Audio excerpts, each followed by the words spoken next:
Hello, everyone. I'm Dr. Diane Hayden, and you are listening to the Dr. Diane Show. Stay with us for the next half hour where we explore revolutionary expansion of mind, body, and soul. Each time on the Dr. Diane Show, we have experts from around the country discussing cutting edge topics on longevity medicine, natural health, mindset, and soul purpose to help you shift your perspective and become a mindset warrior like me. I'm happy today to be joined by Dr. Jake Berman in Naples, Florida. Dr. Jake opened his physical therapy practice in 2015 and unintentionally started specializing in helping golfers with back pain get back out on the links. It was during this time that his patients would tell him that they were hitting the ball better now than they had in years, which is what ultimately led to the creation of the Berman Method of golf performance. Now, Dr. Berman specializes in helping aging golfers hit the ball farther off the tee, improve their ball striking, and ultimately play more frequently without nagging aches and pains. The Berman Method is trademarked, and unlike any other golf performance method out there today, Dr. Berman is a firm believer that just because you're getting older doesn't mean that you should lose excessive distance, and breaks it down to simply saying, move better and hit the ball farther. So, welcome, Dr. Jake. How are you today? Great. Awesome. So, we're going to bust some myths today. I love having you on because we always get into some really fascinating conversations about things. And I want to start with your part of your bio that you, quote, accidentally started a golf performance business. So, how does that accidentally happen? Yeah, it's hilarious because naive me, I opened up my practice in 2015 thinking that I was my physical therapy practice, thinking that I was just going to heal everybody. It didn't matter who you were, what age you were, I could heal you. I was the best manual therapist in town and I could just fix you. Uh, Very soon, I realized that the vast majority of my population was aging golfers with back pain. Who would have thought in Naples, Florida, that there would be an abundance of aging golfers with back pain? So I was essentially forced to get better at it and become the expert in it.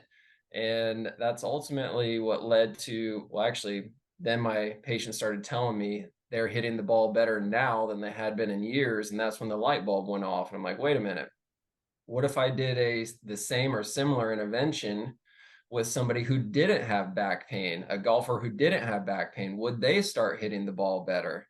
And super long story short, they did. And then over the next couple of years, I did my own case studies to see what was the exact interventions that yielded the greatest results specifically for aging golfers over the age of 60, because it's a very unique demographic because the body moves so much differently after the age of 60 than it does before the age of 60.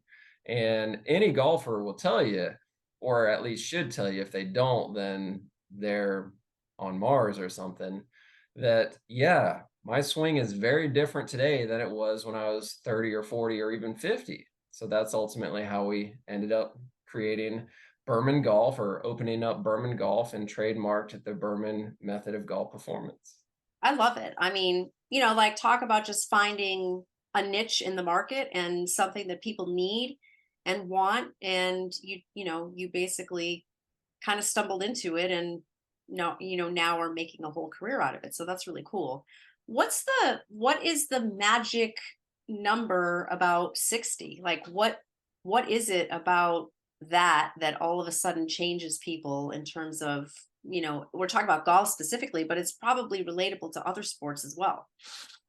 The biggest difference is flexibility and muscle imbalances. So once you hit 60, it becomes really pronounced, meaning that it's almost like the straw that broke the camel's back.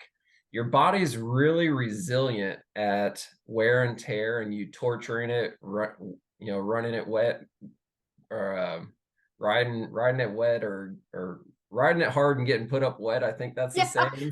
What is that saying? Yeah. So your body's really good and resilient at wear and tear and damage up until a point, and it's usually around 60 when it just says, you know what, I just can't do this anymore. And that's when golfers, particularly golfers, start experiencing aches and pains and limitations, and they start altering their swings. And then before you know it, within the course of 5 years, they've lost 20, sometimes 40, 50 yards off the tee in a very short amount of time. And it's extremely frustrating and depressing, and they just hate it. But that's usually what it is. It comes down to a flexibility issue and a muscle strength and balance issue, meaning that the muscles that should be strong are not strong, and the ones that shouldn't be strong are strong. Hmm. It makes perfect sense because, so many people that I know, even my friends that are, some of them that are in their 50s and 60s, are none of them lift weights. And it's making me crazy because I'm like, you need to lift weights. Like, I'm promising you that you're going to wake up one day and be like, you're going to have surgery for something, or you're going to have some sort of aches and pains or whatever. And a lot of that could be avoided if you just keep those muscles strong. So, one of the things I think people probably do is they think, oh, well, my golf game's getting worse. I'll just go take golf lessons. And that might be like, the logical conclusion, I guess. But you say that for people that have this issue over 60, golf lessons don't work. Oh, I love it because this is a major conflict thing where I've really ruffled some feathers with this one, where I'm publicly going out and screaming off the top of my lungs saying golf lessons do not work for you if you're over the age of 60. And the reason why you're going to get golf lessons is for one of the following three. If you're over the age of 60 and get in a golf lesson to try to gain distance, just drive down the road and throw your money out the window. It's not going to work. If you're over the age of 60 and you're getting a golf lesson to improve your ball striking, do the same thing. Or maybe better yet, just pull it out of your pocket, hold it in one hand, and then the other hand, fire up a lighter and just watch it go up in flames, because it's just not going to work. And then the third one is the worst one. If you're over the age of 60 and you're going to get golf lessons because you can't get through a round without aches and pains, and specifically back pain, oh my gosh, come on. This is not what you should be doing, because you have to understand this is not a knock on golf professionals. I'm not trying to diss them in any way, shape, or form. What I'm trying to say is golf professionals are not biomechanic experts.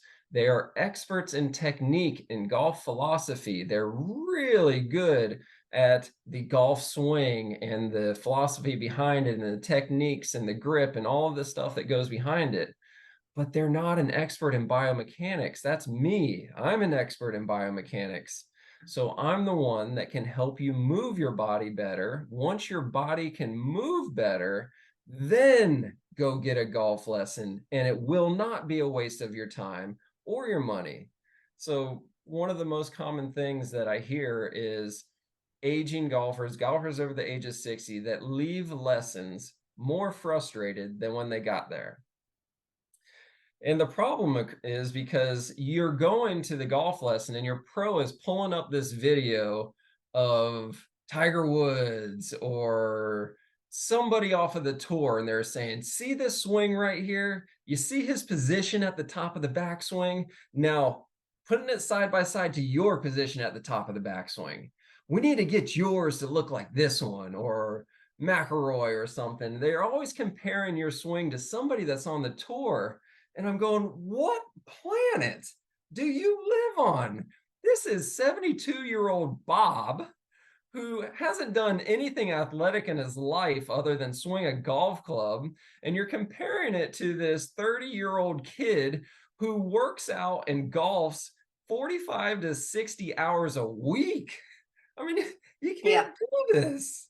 And then you've got people getting so caught up and frustrated in trying to copy a technique that now they're not really they're not in their body anymore, right? They're like, oh, I have to match this, try to figure out once you start, especially with golf. I think it's with a lot of sports, but I think once you get in your head about something, forget it. You're not going to get better. You're probably going to start making more mistakes or get worse. Exactly. So if you let me trail or piggyback on that, one of the things that people have to understand that it's really hard for you to comprehend it at first is I don't care at all about technique. I don't care if you've got the most prettiest, the most beautiful inside out swing on the planet, or you got this horrendous looking swing that's over the top and just looks like a complete disaster. What I do care about is your body's ability to reproduce it every single time, because the most important thing in golf is consistency. So if you can consistently hit a massive banana slice every single time, massive banana slice, you can easily shoot in the low 80s, if not 70s, because all you do is you're going to aim left every single time, and you're going to slice that bad boy right back into the fairway, right onto the green. The problem is that you hit a massive banana slice, and then the next shot you line up assuming you're going to hit a banana slice, and you hit the dreaded straight ball. So it doesn't matter how good or how bad your swing is. What does matter is consistency, and that's what I specialize in. That's what the Berman method is all about, giving your body the ability to do it over and over and over again. So tell us a little bit about it. What can people expect? Like, how did you develop this method, and what do you do with people when they come in to work with you? Love it. So when I interview my clients at the end of a program, I usually see people for 20 to 30 sessions, and we'll call that the end of a program. And I'll do a testimonial with them at the end. And every single one of them says the same thing in slightly different words when I ask them, "What's the biggest thing you got out of this?" And they say, "Body awareness. Now I know what it feels like to activate my core and glutes. Now I know what it feels like to get a proper shoulder turn. Now I know what it feels like to initiate the downswing with my body and not my arms." So the biggest thing people get is body awareness. And the way that I help people do it is with my doctorate of physical therapy. I was taught how to do what is called neuromuscular reeducation. It's essentially being able to retrain your brain how to control the muscles that you already have. And the simplest way to think about this is, if you're a righty, you've been writing with your right hand your entire life. So you could turn the lights off, be in a dark closet, and you could essentially write an entire paper and turn the lights back on, and it would be legible. But if you try to do the same exact thing with your left hand, it would be a disaster.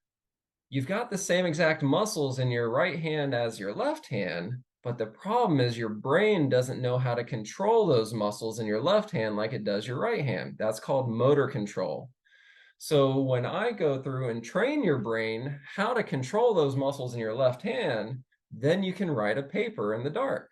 That's neuromuscular reeducation. Retrain your brain how to control the muscles that you have. This is where people go wrong with golf lessons. Is your golf pro, your coach is telling you to get into this position, but your brain has no idea what it feels like to get there. You consciously, conceptually know what you're trying to do, but your brain is going, "This, what do you want me to do? Like, I don't know what you want me to do." So you don't have the body awareness to do it. And that's ultimately where it all goes to crap and people leave more frustrated, versus when you come and see me, got this technique or this method where I cut out the interpretation phase, where I don't tell you to do something, then you have to interpret it and then do it. I just put you into a position and I say, "Okay, now don't let me move you." And then you just react. So that cuts out the interpretation phase, and it allows your brain to get it much quicker, and I essentially learn what it should feel like in that position. So I try to keep that as fifth grade reading level as possible. Did I go too far in the weeds? No, not at all. No, it makes perfect sense. Okay. Yeah. As far as like strength, because one of the things you mentioned was one of the like an issue might be muscular strength in a particular area. That's why, someone who's older, is their game is getting worse or whatever, they're not improving because of decreases in muscular strength. But I've talked to a lot of golfers and different types of athletes, and some will say like, "Oh, I don't want to lift weights, or I don't want to, do anything with my, change my strength or whatever, because it's going to screw up my golf game." But what I'm hearing from you is exactly the opposite, right? Yeah, I mean, it's so silly. It's so old school. It's such an old school thought process that I don't want to go lift these weights because it's going to mess up my golf swing. If you're that worried about it, you should be watching that show on Netflix, the whatever, I don't even remember what it's called, but it's where they documented the PGA Pro tours or the pros on the PGA Tour. And one of the first or second episodes of that series, it shows three of the guys right after a round of golf in one of the biggest tournaments. They leave the golf course and go straight to the gym, and they're pushing around some serious weights. And it's like, come on, man. You've got to be able to move your weight around. You have to. You got to be able to get down on the ground and get back up again. Or if you can't do that, how are you going to tee the ball up? How are you going to align your ball on the putting green? The way you're going to do it is you're going to bend over with horrible mechanics and stress the crap out of your back. You're going to do that you're going to do it 2 times every hole because you have to tee the ball up and you got to move it on the green. So that's twice for 18 holes. So 36 times a day, you're going to put all of this stress on your back, and then you're going to wonder why it gives out on you. I mean, come on, you got to be able to have strong enough legs to get down on the ground and get back up again without stressing your back. Yep. Makes total sense, you know. And like what you said, technique is irrelevant if your body is incapable of getting into those positions. Correct.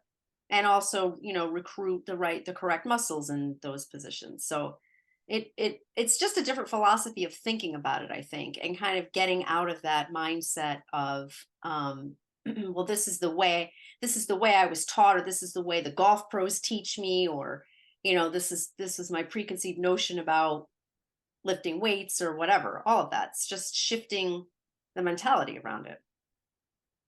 Correct. Yeah, definitely. And I like it because I feel like, so many people that are older, like I said, are they've never gotten into a strength training program. They think that I could tell you how many people have said to me if they're over the age of 60, oh, there's no point in lifting weights because, I'm too old. I won't be able to build muscle. And I know that's not true, but and many people who've heard me talk about exercise physiology and my background, my doctorate, my program was actually working with 70 to 85-year-olds on a strength training program. And so, what was the whole purpose of that? Basically, to prove that it didn't matter what age you were, you could still build muscle and, increase your metabolism, and just showing all different kinds of changes in muscle fiber and all that kind of stuff. So, I think our oldest subject was 87 or 88, and that person still put on muscle mass. Till the day you die. Yep, it's crazy, right? To the day you die, your body has the ability to gain muscle mass or hypertrophy, get stronger. Yep, absolutely, absolutely. So hopefully more people are getting on that bandwagon and understanding that. Anything else that you want our listeners to know just about what you do with your golf method and how they can work with you?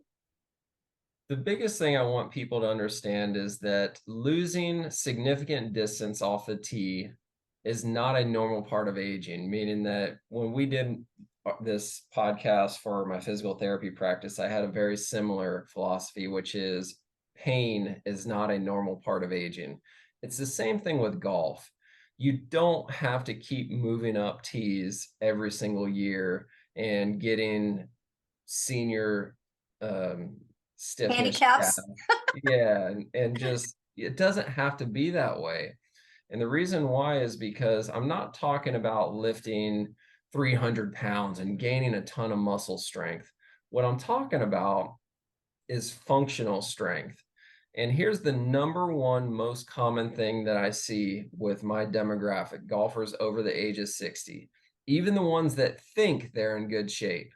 On day one, I ask you to do some tests. Two of the tests, or one of the tests is stand on one leg, specifically your right leg. If you're a right-handed golfer, I want you to stand on your right leg and just balance there. See if you can make it 60 seconds. 90 to 95% of people can't even make it 10 seconds. I So believe it. it's not, we're not talking about a balance thing. We're actually talking about a strength thing because strength is what gives you balance. A lot of people think that I just have bad balance, I'm getting old. No, you're weak. That's why you have bad balance. You have to have strength to have balance. You can't have balance without strength. So that's number one. And then number two that I have people do on day one is I say, okay, get down on the ground without your hands and then get back up again without your hands. So many people can't even get down or they're scared. It's like, no, I'm going to fall. And then even if they can get down, they can't get back up off the ground again without using their hands to push off of their knee. And I'm going, wait a minute, you want to hit the ball farther. You're telling me that you've lost 50 yards in the past 5 years and that you've tried everything to try to get more distance, but you can't even elevate your body weight against gravity? It's like, what planet are you on? So again, I'm not talking about going in the gym and trying to be a bodybuilder. What I think both of us are talking about is just simple functional mobility. You've got to be able to get down on the ground again and get back up again. One of the easiest ways to do that is by strength training, lifting weights, do some leg presses, do some squats. Let's move some weight around and actually move better. So those are the things that I want people to really understand is you're trying to ask for something, but you're not really understanding that you're asking for, what am I saying? You're trying to ask for something that's way on the moon and you haven't even started crawling yet. Right. So that's number one. And number two is this. This is the most simplest thing. Stop trying to compare your amateur 70-year-old golf swing to anybody on the TV. Just stop. Even the guys that are teaching on TV, just stop. There's a reason why they're on TV. It's because they're the best. And it's because that's all they do. They practice all day long. So anybody that's trying to compare their swing to somebody on TV, I always ask them this question. It's the first question. Okay, yeah, so you want to try to get into that position. How many hours a week do you practice? And they always look at me funny because they know where I'm going with this. The answer is always less than 5 hours a week. It's usually, Zero. yeah, it's usually one at the most. Yeah. Most of them say, well, I go to the range before I play around. And I'm like, that's not practice. Right. That's warming up. So if you're trying to compare yourself to somebody on TV or something that you saw in golf.com or golf magazine, whatever it is, but you're practicing less than 5 hours a week, it's not going to happen. I mean, it's just not reality. So those are the two biggest things that really drive me nuts is people that can't move their own body weight around, yet they want to hit the ball farther. And then the other person that's spending hours and hours and hours on YouTube and then watching all these clips on the golf channel and saying, I think I need to get more shoulder turn. If I could get more shoulder turn, I could get more club head speed. If I could get more club head speed, the ball's going to go farther. And I'm going, wait a minute. What about the fundamentals? You've got no core activation. Your glutes are hibernating right now, and you're trying to get into this contorted position that some 30-year-old kid's doing on the tour? Come on. Next thing they'll have a rotator cuff issue. Seriously. And they wonder why they're getting aches and pains. Yeah, it's so interesting that you bring up the whole practice thing because I feel like people get to a certain age and they don't practice anything. Like who even thinks about practicing their sport, right? Like it's I'm just gonna go out and do it. I'm just gonna go out and play tennis or I'm just gonna go out and play golf, but no one's really spending time practicing anything, right? It is crazy when you think about it like that. And then they get frustrated when their handicap keeps getting worse and worse and worse. It's Yep. like, okay, well, what did you do to try to fix it other than go to the 19th hole? Right. Yeah, exactly. And the other point I wanted to make about just strength and balance and all that, I think that what we're finding is with people who are older who have falls and accidents and things like that, you're right. I don't think it is a balance issue. I think it's a strength issue. I mean, if you don't lift weights, your muscle, what do they, how much do they say you're going to lose for, like, I forget what it is every decade, 10%, 15%, something like that for every decade after 40 or 50 or whatever it is. Um, you're basically walking around on bones with like no musculature. What do you think supports your vertebrae? It's your muscle. And so these people just, get older, don't lift weights, don't eat right, aren't eating enough protein. We didn't even get into the whole nutrition discussion behind how people could improve their golf game, right? Like, we're talking about just the biomechanics and exercise physiology part of it. But yeah, I mean, if you don't maintain that muscle or grow that muscle, how do you expect it to support your skeleton? You're on the moon, you're on Mars, you're on some other planet other than our planet. It just doesn't make sense when you put it down on paper. It's like, what are you thinking? Yep. But, at the end of the day, it's easy for you and me to sit here and say this because this is our expertise. It's not easy for Joe Schmo or Bob to understand it because they just don't get it. They're an expert in finance or an expert in law or something else. We're experts in the human body, so it's easy for us. The most important part is for us to try to put out as much simple information as possible for people to digest, because if it's not on a fifth grade reading level, the vast majority of the population is not going to try to understand it. They're just not, because it's not their expertise.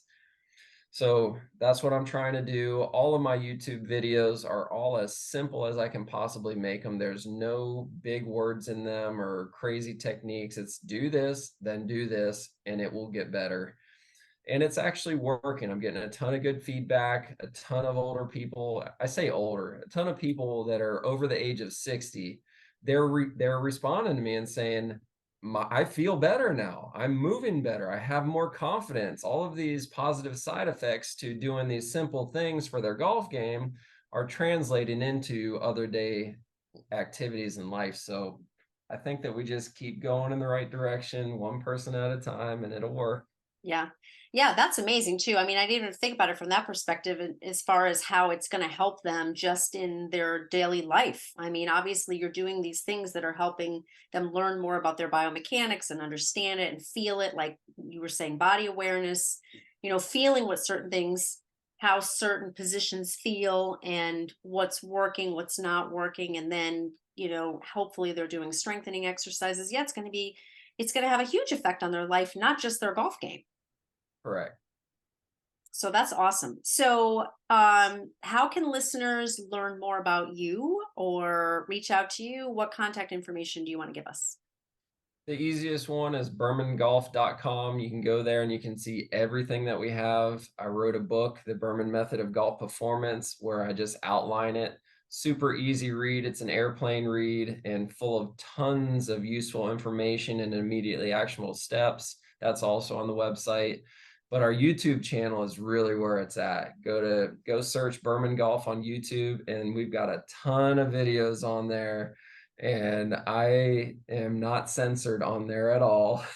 So if you want a good laugh and some good content, check out Berman Golf on YouTube and all the other socials too. I mean, Facebook, Instagram, TikTok. I think we're even on Pinterest. We're everywhere. Yeah, I was just checking out your Mullet Monday, and that's pretty funny if you guys haven't seen that before.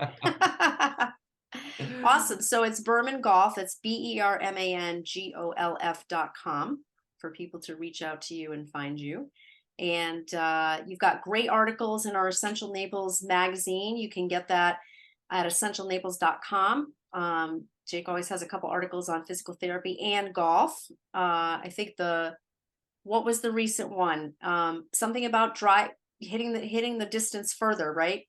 Driving the golf further. And the Yeah, one before that was golf lessons don't work. So they're good. They're funny. They're good. They're educational. And yeah, we appreciate what you're doing. Cause like I said, it's helping people a lot more in just everyday life in addition to improving their golf game. So thank you for everything you do, Jake, for sure. And thanks for being on the show. Again, you can find Dr. Jake Berman at www.bermangolf.com. And thanks everybody for tuning in to the Dr. Diane show. We will see you again next time. Woo!